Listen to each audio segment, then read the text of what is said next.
apesar de ser American, esse American não pense que é dos Estados Unidos, claro que a sede é lá, mas está no mundo inteiro. Ela não existe, com todo respeito, a política da ASH é a técnica. Não tem nada mais do que a técnica. E queria dizer que todas as palestras aqui foram incríveis. A palestra do professor Pimenta, a palestra da Ana, a palestra do professor João também. E assim como o professor João falou ele correlacionou a válvula de expansão ao cérebro, né? Na palestra dele ele falou que a válvula de expansão ao cérebro, o compressor é o coração, né? E os pulmões é o evaporador e o condensador. Quando você está doente, a primeira coisa que você vai ver é a pressão e a temperatura.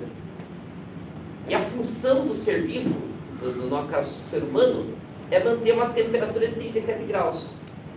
E de acordo com essa temperatura de 37 graus, o cérebro manda comandos, né? Por exemplo, quando eu vi a minha esposa a primeira vez, fiquei apaixonado, já bateu o coração, aí eu tive que respirar mais, aumentou meu metabolismo, aí você precisa melhorar todo o sistema, se adaptar para manter o 37 graus, né? Você tem que respirar mais ar e tudo mais, né?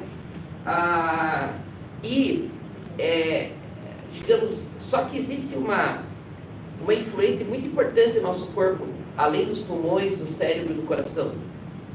Quando você também quer saber a situação de alguém, ou entender, você precisa entender o sangue. E quem é o sangue do sistema de refrigeração e ar-condicionado? É o fluido refrigerante.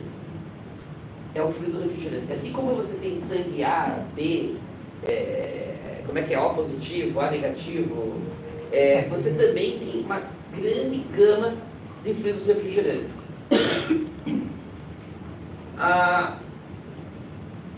Aqui nós vamos voltar para, digamos, 100 anos atrás, né? Em 1924, nós tivemos a Olimpíada em Paris, né? Paris maravilhosa, uma Olimpíada, e essa Olimpíada, ela não teve uma transmissão ao vivo, por favor, mas foi a primeira Olimpíada que alguém pôde assistir por uma televisão, certo? Em fevereiro de 1924, nós tivemos a primeira, digamos assim, a construir um sistema de televisão viável, né? Então, em 1924, nós temos aqui a Torre Eiffel ali, a Olimpíada, nós temos aqui a primeira televisão, né? E ano passado, né, 100 anos depois, 2024, a Olimpíada volta para Paris, né? Volta a Torre Eiffel, só que com uma tecnologia muito melhor, né?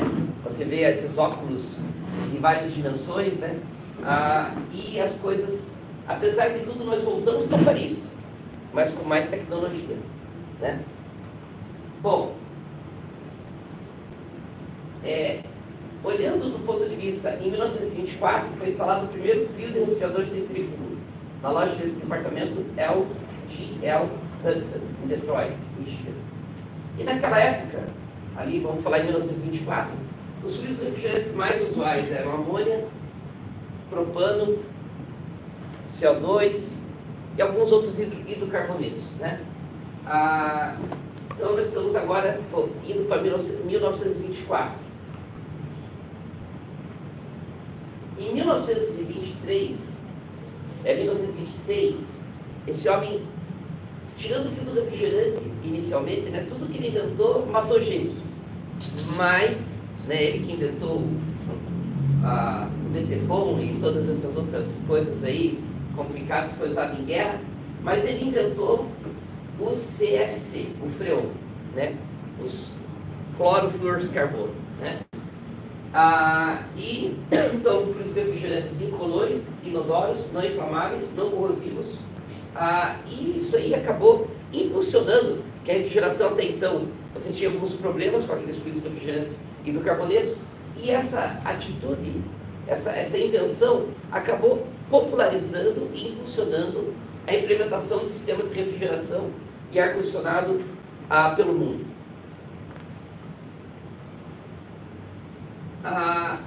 Depois dos CFCs, foram criados também os HCFCs, ali nos anos 45, por ali, que seriam os hidroclorofluorcarbonos, que eram R22.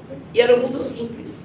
Você tinha um fluido chamado R12, para refrigeração, você tinha o fluido R502 para refrigeração de baixa temperatura, você tinha o fluido refrigerante R22 para ar-condicionado e refrigeração de grande porte, e estava tudo feliz, até os números eram fáceis. 0 graus no R12 é 30 PSI, 0 graus no R22 é 60 PSI. Nossa, tudo fácil de decorar, até o número era redondo para você encontrar as coisas, né? Mas, em 1974, Holland e Molina descobriram que o freon prejudicava a camada de ozônio, né? Na época, o presidente Conselho do Povo foi até criticado, foi citado, dizendo que essa história de camada de ozônio era um monte de lixo. Obviamente, claro, né? Porque a empresa dele tinha muito a perder na época, né? Mas, em 1974 e 1995, eles ganharam o Prêmio Nobel da Química, baseado nessa situação. Tá? Aqui você tem um histórico dos fluidos refrigerantes, né? CFCs, ali no final dos anos 40, HCFCs, depois, pós-protocolo de Montreal, os HFCs, né?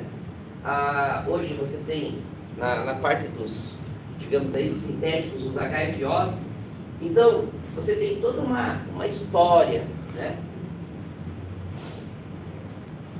É verdade que o HCFC, o R22, é um fluido refrigerante bom pra caramba, né? Ele tem um COP bom, e, por exemplo, o R22, ele tem uma linguagem assim de ODP, o ODP dele é 0,05, enquanto o do R12 era 1. Então, quer dizer, 20 vezes menos prejudicial a camada de ozônio, por isso que a vida dele se estendeu há mais tempo, né? Só que esse é o ano do corte grande dele, certo? Aqui nós temos o protocolo de Montreal. No caso do Brasil, ele tem essa linha de redução, onde em 2013 foi o baseline, né? 2015 uma leve redução, 2020 uma redução grande, mas nós tivemos a pandemia, você não sentiu. A pandemia acabou mexendo na economia e todo mundo esperava que o preço da R22 ia disparar, né? Não disparou pelo fato que a pandemia acabou com a queda da economia. Você acabou, e também com a vinda de outras máquinas, com outros refrigerantes, acabou que contrabalanceando a situação. Mas agora 2025 é o ano que a gente começa a sentir essa redução do baseline, porque esse ano você tem 67,5% de redução na questão de possibilidade de importação de produto refrigerante comparado com esse baseline de 2013, né? Então, só para título de curiosidade, nós estamos num ano-chave, onde o R22 agora passou a ser algo muito sério. Não é à toa que o Ministério do Meio Ambiente vai vir com uma política de implementação de mais CRAs e melhoria dos CRAs atuais, né? Que são os centros de regeneração, né? E daí, o que aconteceu nesse meio do caminho, né? Nós tivemos uma outra vertente que não era só ODP. ODP é camada de ozônio, mas a questão do GWP, que é o Global Warming Potential, que já foi falado hoje, mas vamos repetir assim, que é a questão, em português, do efeito estufa, né? Só para vocês terem uma ideia, né? Título de visualização, né?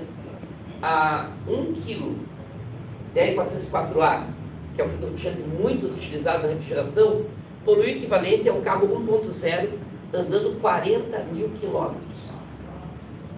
Quando a gente pega a pegada de carbono do carro 1.0, 40 mil quilômetros, é o equivalente ao GWP de 1 kg de R404A, né? Então não é pouco, 40 mil quilômetros é uma boa rodada, né? 1 kg de R404A é equivalente a 410A, equivalente, digamos aí, a 20 mil quilômetros, né? E isso acaba impactando bastante a questão do efeito estufa, né? Só para ter uma ideia, há algumas estatísticas que os fluidos refrigerantes têm impacto de 3% no efeito estufa. Não é pouco, é bastante, se for ver em termos globais. Uma das soluções sintéticas que vem são os hidrofluorfuracetoanos, fluorefinas, em português, né? Que é os HFOs, melhor falar HFO, né? Que palavra complicada, parece um palavrão, né? Então, HFO, né? Que eles têm, em geral, um potencial menor de efeito estufa na linha dos sintéticos, né? Então, uma coisa importante aqui, né? Será que os HFOs são uma solução? Depende. Mas a gente tem que, só voltando, né, aqui a animação, você tem aqui uma tabela de classificação da ASHRAE. Essa tabela é bem importante. O A1 significa que não é tóxico e nem é inflamável. Pena que no A1 você tem alto GWP, né? Nem sempre. Por exemplo, o CO2, ele é um A1, mas ele nem tem um GWP alto. Mas, em geral, os A1s têm um GWP alto, né? A gente tem algumas exceções, né? Você tem, por exemplo, a amônia, que é um B2L, né? Que quer dizer, ele é inflamável e também é tóxico, certo? Né? Você tem o A2L, que significa levemente inflamável e não é tóxico. Essa questão não tóxico, todo filtro de refrigerante é tóxico, tá? Mas do ponto de vista, em termos dimensionais, digamos assim, vamos chamar de baixo toxicidade, tá? A título de falar realmente mesmo, né? Aqui nós temos, por exemplo, o filtro refrigerante, os refrigerantes A3, por exemplo, o propano, né? Propano, filtro refrigerante A3, né? Ele tem fácil ignição, alta energia de combustão, alta inflamabilidade. Quero deixar bem claro para vocês, uma linguagem muito pobre mesmo. Comercialmente eu gosto de cozinhar, certo? Lá em casa eu sempre cozinho, concordo, mas 90% das vezes, né? Eu gosto de cozinhar. E comercialmente no Brasil você tem panela de pressão de 3,5, 4,5 e 7 litros, né? Assim, em termos de residência.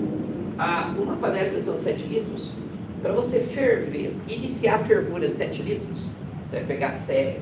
Isso seria a panela de pressão cheia até em cima d'água, nem tem sentido. Mas vamos lá, 7 litros. Se a água entra 20 e até chegar a 100, você tem 80 ΔT.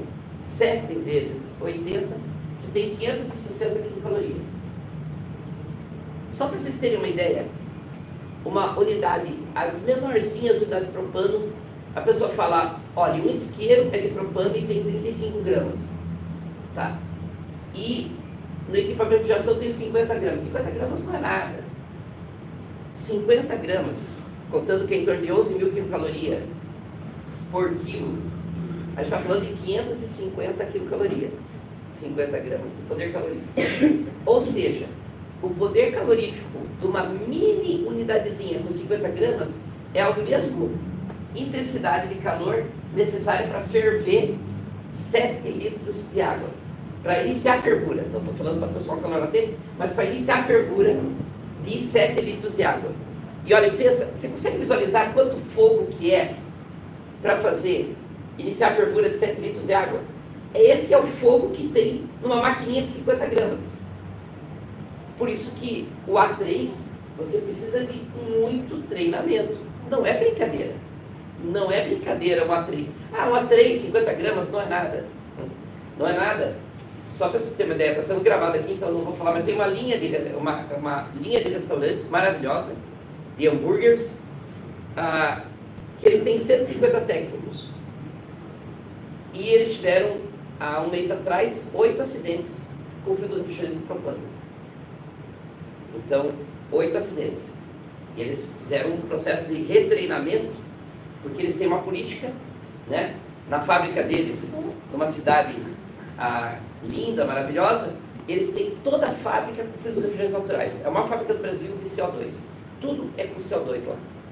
E dentro dos restaurantes eles têm a ideia de ter todos os sistemas com filtros refrigerantes naturais. O que aconteceu? Começou a ter acidentes, que faz parte.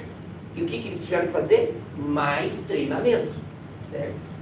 O A2L, eles são o que chama dos HFOs, por exemplo, né? Poderia ser um HFO. Ele tem baixa inflamabilidade, difícil ignição, mais difícil alcançar concentrações inflamáveis.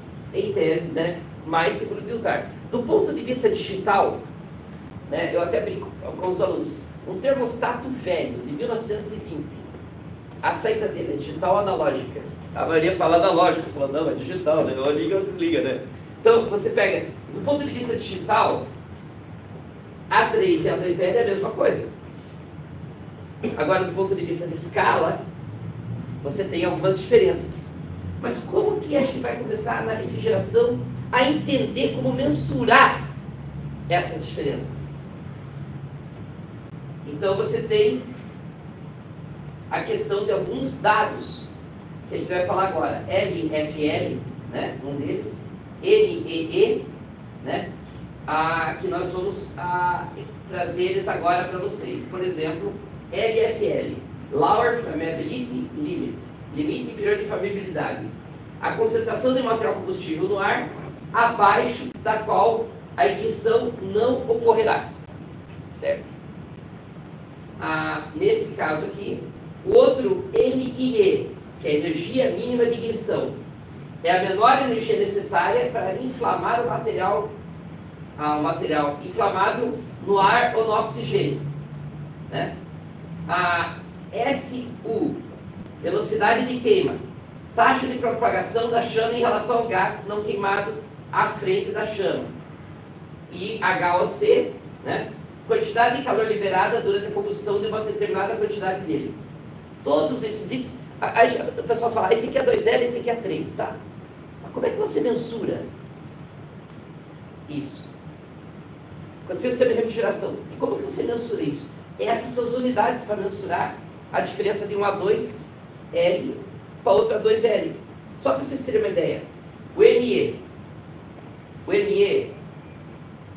do HFO é, digamos, um deles, né? A que a gente vai apresentar aqui é 1000. A diferença dele para o propano. O R32 é 700. Então você vai pegar, só de curiosidade, eu nem vou falar de R32 aqui na palestra, mas a energia mínima de ignição, eu preciso de 700 vezes mais energia no R32 para fazer uma chama do que no propano. Aí que eu me pergunto, se as pessoas estão falando aquelas campanhas na internet ridículas, né? Falando mal do R32, vai matar todo mundo e tudo mais, imagine quando for o propano. Porque se a diferença é 700 vezes, imagine quando a gente estiver lidando só com o propano. Então a gente precisa de treinamento. Bom, o LFL, enquanto maior, menor é o risco. O ME, quanto maior, menor o risco. O SU, quanto menor, menor o risco. E o HOC, quanto menor, menor é o risco. Aqui nós vamos comparar o R454B, que está bombando nos Estados Unidos. Aqui no Brasil não é assim tão usado assim, mas está bombando nos Estados Unidos, que é o HFO 454B versus o propano 290, só para ter uma noção de dimensão entre os dois. E por que ele está bombando? Bombando porque ele tem de... na realidade, o que acontece é o seguinte: nos Estados Unidos não existe a restrição do PFA, que tem na Europa. E os HFOs têm PFA. Então, digamos assim, a partir do momento que você tem uma restrição nos Estados Unidos a esse tipo de, na Europa, a esse tipo de fluido refrigerante, você não tem como ele prosperar lá. Na Alemanha, você não pode ter... Uma questão de mercado, não é uma questão de propriedades, características termodinâmicas. Não, propriedades termodinâmicas, ele é muito bom. Ele chega a bater 3% do 410A. Depende da configuração. Então, ele termodinamicamente ele é muito bom. Tanto que a Trainers tinha 2 engenheiros especializados só em fluido refrigerante, onde os artigos deles eram sobre as vantagens do 454B versus o próprio 410A. Então, tem a parte técnica. Agora, na Europa ele não está indo tão bem pela uma parte não de termodinâmica, mas por uma parte de princípio, né? Aqui nós temos a diferença, no caso do LFL, que você tem uma diferença de 8 vezes, entre o propano e o 454B. Aqui você tem a diferença o ME, que se você pega uma diferença aproximadamente de 1000 vezes entre o propano e o 454B. 1000 vezes. Mas ainda assim, digitalmente falando, os dois são inflamáveis. Só que é uma diferença de 1000 vezes a energia para você ter uma chama em um, ter a chama no outro. Nos Estados Unidos, eles usam mais para expansão direta ou indireta? Vamos questão lá. de segurança aí. Isso é interessante. Aí você tem HFOs específicos para expansão direta para chillers. Então, chillers de pequeno porte, de médio porte e pequeno porte, você pode usar o R454P. Mas aí para chillers de grande porte, a gente já tem outros fluidos refrigerantes. Mas, tipo, equipamentos de médio porte, até digamos aí, de 10 a 200 TR, é muito usado esse fluido refrigerante. A velocidade de queima, que você também tem uma diferença aqui perto de 8 vezes, né, entre o 454B e o propano, né. A calor de combustão, aí você tem uma diferença de 4,6 vezes entre o 454B e o propano. Você pode ver que, apesar de ter essa diferença de 4,6 vezes, mas ele também tem um calor de combustão nele, por isso que você tem que tomar cuidado com os HFOs também, certo? A questão que eu quero deixar bem claro para vocês é que, apesar da dimensão ser diferente, ele é combustível, ele é inflamável. Fique claro isso. Tá claro isso para vocês? Então, tipo, existem os riscos, né? Esses testes, o LFL é usado o STM E681 e para a energia mínima de ignição a norma ASTM E582. Só de curiosidade, qual que é o parâmetro que você usa, né? Então, aqui é a comparação que eu já fiz, né? Tipo, a diferença entre um e o outro, né? Os A2L são bem mais difíceis de inflamar do que os A3, né? Isso é uma realidade. Aqui eu já acabei debatendo, aqui como é feito os testes, né? Você tem, no caso, pelo ângulo da chama, você começa a ver se ele é inflamável ou não. Então eles têm, de acordo com o ângulo, se ele passar de 90 graus, você já sabe que ele é inflamável. Por quê? Porque qualquer coisa que você jogar no fogo, ele vai alastrar fogo. Mas qual é o ângulo que você faz disso? Os testes que eles fazem, eles mensuram qual é esse tipo de ângulo para poder classificar se ele é, por exemplo, uma classe 1, ou uma classe 2L, ou uma classe 3, né? Título de curiosidade, né? Bom, então aqui, ó, classe 2L, classe 2, classe 3.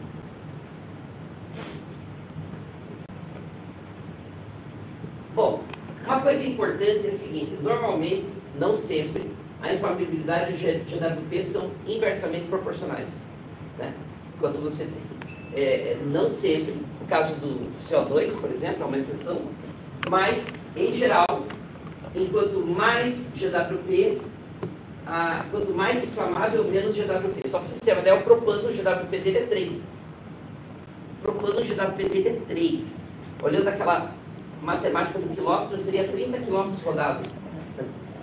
Não é nada, né? Perto de 40 mil. Bom, mas aí nós temos um problema aqui. Todos os HFOs têm PFA. E quase todos os HFCs têm PFA. Então, o PFA é um componente químico desses fluidos refrigerantes que, caso o fluido refrigerante vaze no momento que esteja chovendo, ele vai seguir o caminho para o esgoto vai para o rio e vai matar a vida aquática. Então, por isso que os HFOs, por exemplo, na Alemanha, estão proibidos. Coincidentemente, existe uma substância pura que é um HFC que não tem PFA. É o R32. O R32 não tem PFA. Então, ele é uma exceção dos HFCs, né? É uma exceção dos HFCs, ele não tem PFA. Pena que ele é médio, né? Porque hoje em dia você vai pegar, por exemplo, esse trabalho no Ministério do Meio Ambiente, que vai ter essa nova fase, a linha de corte deles vai ser 300 de GWP. E o R32 está na faixa dos 600 e pouco. Então você tem esse problema no R32. Né? Bom, aqui eu fiz uma tabela de curiosidade, né? Se tem problema com PFA ou não, GWP, alto, médio, baixo, agressão à camada de ozônio, toxicidade, pressão de trabalho. Parece que fluido refrigerante é igual fonte de energia, não tem boa. Toda ela tem um problema. Você não tem um fluido refrigerante perfeito, todo ele tem um problema. Não tem um fluido refrigerante que não tenha um problema nele. Você vai pegar R22, faz mal para a camada de ozônio, o GWP é alto. R12, nossa, nem se fala. GWP alto tem problema com a camada de ozônio. R32, trabalha com pressão mais alta, tem o GWP médio, que precisava de GWP mais baixo. Aí você fala propano, achando que tudo é bom. Mas pega fogo. Aí você vai pegar, você sempre é igual fonte de energia. Todo fluido refrigerante, e o que isso quer dizer? Se todo fluido, uma fonte de energia, todas as fontes de energia têm um problema. Então o que você tem que fazer? Economizar energia. Todo fluido refrigerante tem algum problema. O que você tem que fazer? Levar a sério o fluido refrigerante. Né? Porque qualquer fluido refrigerante vai ter algum problema. Por isso que essa questão de aliar a sustentabilidade do fluido refrigerante é muito, muito importante. A gente aliar essas questões. Só voltando aqui, a curiosidade. Se não fosse a questão da temperatura e pressão, da temperatura crítica e a pressão, o CO2 seria o fluido refrigerante mais perfeito da Terra. Se não fosse a questão da temperatura crítica dele, que é muito baixa, né? E das pressões dele, que são muito altas. Mas eu quero dizer para vocês que o CO2, ele é, digamos assim, quase que é o que mais chega perto do ideal. Porque ele tem um COP bom, ele não afeta a camada de ozônio, ele não é combustível, o GWP dele é ele mesmo, né? Ninguém pode falar mal dele. Quem que é o GWP dele? Sou eu mesmo, né? É né? Porque é ele mesmo. Então, a gente não pode esquecer que, digamos assim, o que puder cair, a associação do propano com o CO2 na refrigeração, em termos de sustentabilidade, é uma associação muito boa. Porque você usa uma pequena carga de propano para poder trabalhar forte com o CO2. Tipo, de todos, assim, de solução, não vou dizer que tem a melhor solução energética, mas é muito bom energeticamente. Não é o campeão, mas ele é muito bom. Tem coisas, quando a gente fala de energia, que a gente tem que tomar cuidado. Só para vocês terem uma ideia, 0,15 milímetros de sujeira numa serpentina pode diminuir 16% a capacidade de uma máquina. Então tem várias atitudes que a gente pode fazer na energia que é muito questionável a questão de você só olhar o COP de um equipamento para definir como um ponto final de energia de um sistema. Né?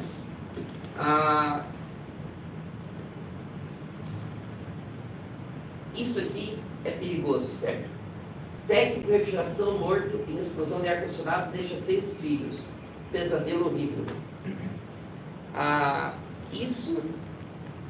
Se essa palestra só ter a consciência que não é brincadeira trabalhar com fluidos refrigerantes, seja a 2L. Eu estou aqui provando que a 2L não é tão ruim, mas ele é ruim. Que fique claro. Mas a gente tem que tomar muito cuidado com a questão de treinamento. Né? Porque para trabalhar com refrigeração do que é aquele mundo do R12, R22, R502, não vai ter mais. Acabou. Não tem mais. Não adianta querer achar que vai voltar. Vai ser daqui para frente. Essa questão de split com propano não é brincadeira, já existe. Já está sendo treinado. É uma coisa que vai acontecer. E por isso que nós vamos ter que tomar muito cuidado com procedimentos de segurança. E digo mais, assim, Esses dias, professor Pimenta, eu falei uma coisa em público, eu falei, olha, se você não acredita em nada no meio ambiente, vamos supor que o cara não acredite. Acredite pela independência do país. Porque nós só produzimos os frios refrigerantes naturais aqui internamente. Então, se você não acredita pelo meio ambiente, você é uma pessoa ogra, não acredita em meio ambiente, acredita que tudo é mentira e tal, que aquecimento global é mentira, tudo é mentira, tá bom. Então acredite, já que você é assim, mas você é um nacionalista, acredite, então, por outra forma. Porque você, propano, CO2 e amônia, a gente produz aqui. A gente não precisa importar. Então, se você é um antiverde, então você acredite por outro motivo, que é um motivo tão importante quanto. Vocês viram na pandemia como que faltou componentes eletrônicos, como que independência, só para você ter ideia, não quero falar de política aqui, mas uma coisa que eu aprendi aqui, eu assisti uma palestra, estou falando da parte técnica agora, do Paulo Guedes antes da eleição, lá do presidente, lá, ele tinha uma visão, ele falou que depois que ele foi ministro e viu a pandemia, ele tem uma visão totalmente diferente do que é a importância da indústria nacional, a importância de você fabricar as coisas aqui mesmo. Então, você tem que ter a capacidade de saber a importância de você ter a independência de fabricar as próprias coisas e, nesse caso, vai acontecer na refrigeração. Só para vocês terem uma ideia, tem uma fábrica em Ponta Grossa do Madeiro, que é a maior fábrica, uma das maiores fábricas de hambúrguer do Brasil, fábrica gigantesca. Toda a fábrica de hambúrgueres do Madeiro é tocada com CO2. Já pensou? Mas tu conheceu o tamanho da fábrica? É gigante. E sabe quantas fábricas do Brasil que tem usando CO2? Só uma. Só essa, de grande porte. Então a gente precisa que o Brasil acordar para esse tipo de situação, porque você tem essa possibilidade, né? E 2024, 1924, amônia, propano, CO2. Olimpíada em Paris. Nós voltamos em 2024 para Paris. Estamos em Paris de novo. Passou 100 anos. E quais frios refrigerantes? Amônia, propano e CO2. Mas lembra aquela televisão velha? Que é a televisão velha de 24? A diferença é que nós estamos mais preparados para o CO2, para o propano e para a amônia do que estávamos naquela época. Nós estamos mais preparados. Nós temos tecnologia. Nós temos treinamento. Nós temos, por meio digital, possibilidade de treinar centenas, milhares de pessoas. A gente tem muito mais ferramenta. Uma juventude preparada, que sabe ler, escrever, que sabe se qualificar. Está vindo pior para a faculdade, né, professor? Mas a gente dá um jeito nisso, né? Nem todos, né? Eu trabalho com a elite. Eu trabalho com a elite. Ele trabalha também para passar no vestibular lá, né? Daí sempre bem bom, né? Mas então, na realidade, a gente tem grandes possibilidades de voltar a trabalhar com os frios refrigerantes, mas com mais capacidade. Então, então eu agradeço, né, a oportunidade e dizer que para mim é um privilégio aqui no dia da refrigeração. Eu também vou pedir para a Márcia tirar uma foto, porque eu estou aqui no Oscar Rodrigues, que para mim é um privilégio estar aqui nessa instituição de ensino tão qualificada, que eu tenho um grande carinho.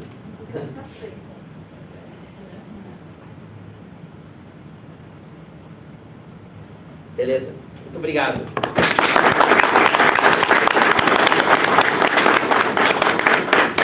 Se alguém quiser fazer alguma pergunta, você tem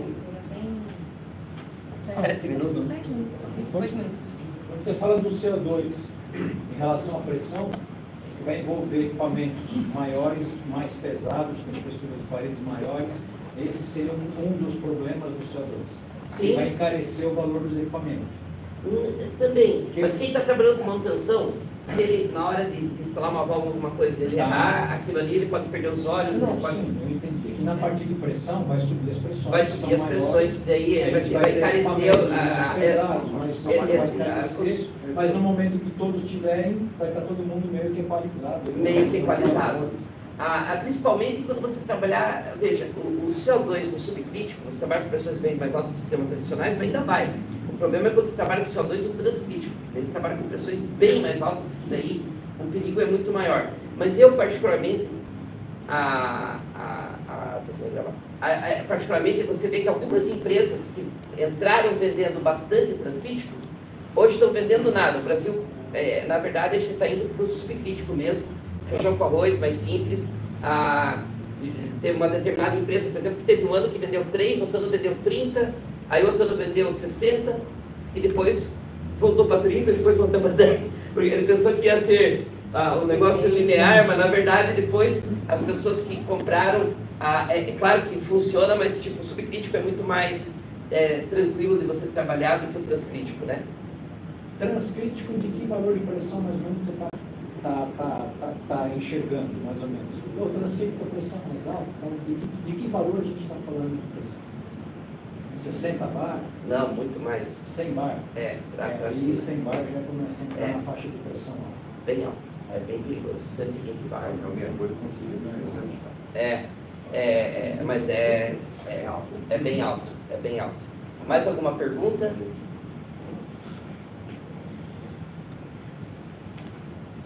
Então, tá. Só foi só vídeo mesmo?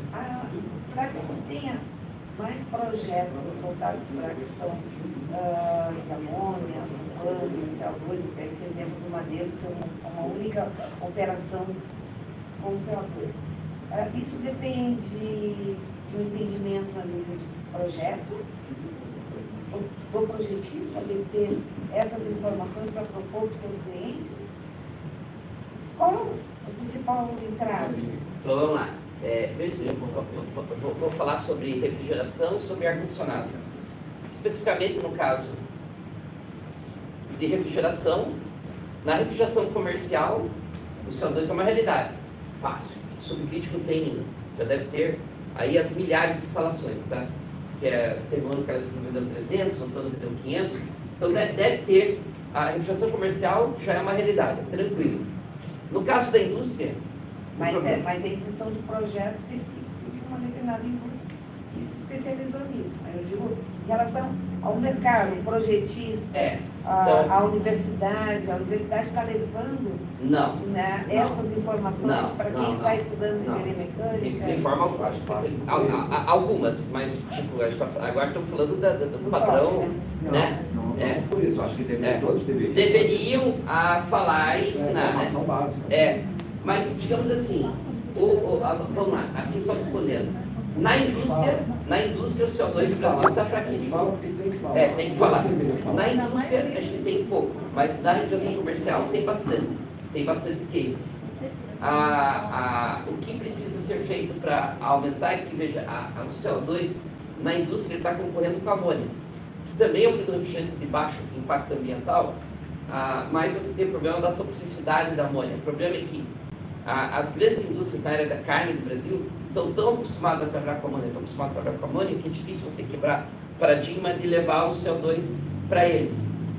Então, uma solução estabelecida há um século, né? Então... a amônia tem século de história, então você tem toda uma linha... É uma solução excelente. Sempre tem vazamento de amônia, sempre com a gente, mas exatamente. Relativamente sob um bom controle. Mas vamos lá, então, digamos, na indústria, a gente tem todo um trabalho de convencimento a ser feito. Na refrigeração comercial, não, aí já está indo bem.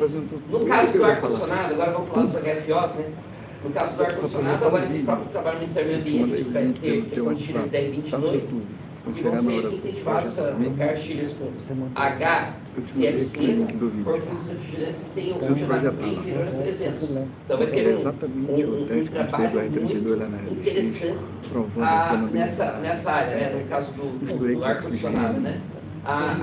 Mas, digamos assim, as propriedades termodinâmicas do CO2 melhores trabalham com média e baixa temperatura de evaporação. Então, o forte dele é a questão da refrigeração comercial e industrial, que na indústria ainda concorre com a amônia, né? Então é isso. Obrigado. Mais alguma outra? Essa questão da amônia também, eu acho que pesa muito para a decisão, né, na indústria, a questão da eficiência energética, né? Então, com a entalpia bem maior da amônia ali, você tem um consumo na conta mesmo de luz que convence os caras a estar partindo para a amônia. É claro, tem essa questão aí que você precisa ter uma casa de máquina dedicada, tudo, questão de segurança, mas eu acredito que a parte de consumo mesmo acaba atraindo eles. Veja, o que precisa ter é uma troca de experiências, né? Você tem, aqui na amônia, você tem o consumo de energia baixo e você tem experiência de mão de obra já trabalhando com isso. Em contrapartida, você vai para as obras de amônia, você vê muitas, infelizmente, nem sempre casas de máquina largado, os torres de resfriamento, condensador evaporativo, tudo vazando, tudo situação trágica. Em contrapartida, o dióxido de carbono ele te obriga a ser bom. Você está trabalhando com pressões altas. Você te obriga a ser bom. Você tem que ter, por exemplo, se eu falhar no subcrítico. A amônia também obriga a ser bom. A amônia é muito perigosa. Não obriga a ser bom. Se o cara não toma conta direito, tem que né? Todos eles obrigam a ser bom, né? É verdade. Mas, infelizmente, nas vistorias que eu tenho feito de instalação de amônia, ainda precisa melhorar muito, mas também obriga a ser bom, tá certíssimo, né? Na verdade, a gente tem muito a ser trabalhado no Brasil, nas instalações de amônia, que eu tenho vistoriado e tenho visitado, precisa melhorar bastante, certo? Em geral, as casas de máquinas até são boas, mas quando você sai dali para as torres, das bombas e coisa assim, aí você vê... Como está externo lá livre, né? Acaba... Se o vazamento for grande, vai ser problemático de qualquer jeito. Vai ser problemático de qualquer jeito. Obrigado por tudo aí. Obrigado mesmo.